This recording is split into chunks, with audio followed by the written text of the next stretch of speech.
गए हम।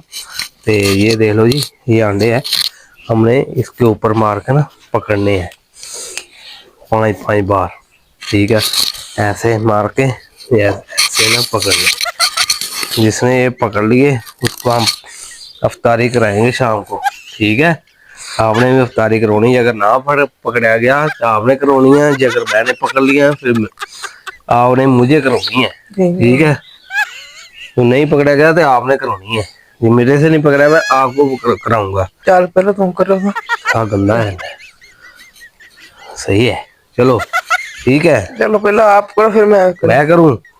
ये देखो, आपको मैं बताने लगा कैसे करना है। देखिए, एक एक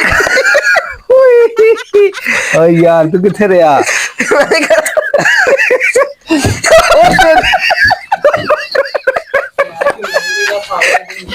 ओ दो अंडे,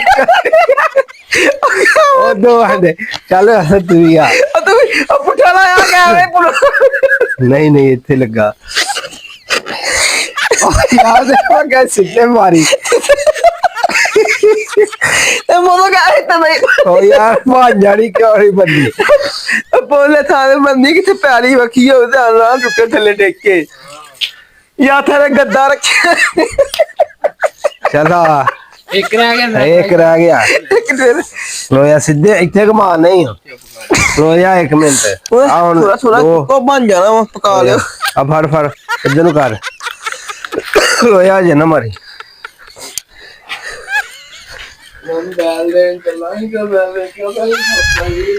एक ने हो भी तोड़ देता इथे। यार मैं ट्राई करता गाइस, ये अंडा है मेरे पास। लो जी, है चलो 1 मिनट लग रख के आवा गाइस ये देखो, यार देख लो जी, अंडा तोड़ना है। 2 अंडे टूट गए, एक हमारा टूट गया, ये इसका सन का टूट गया। ये लो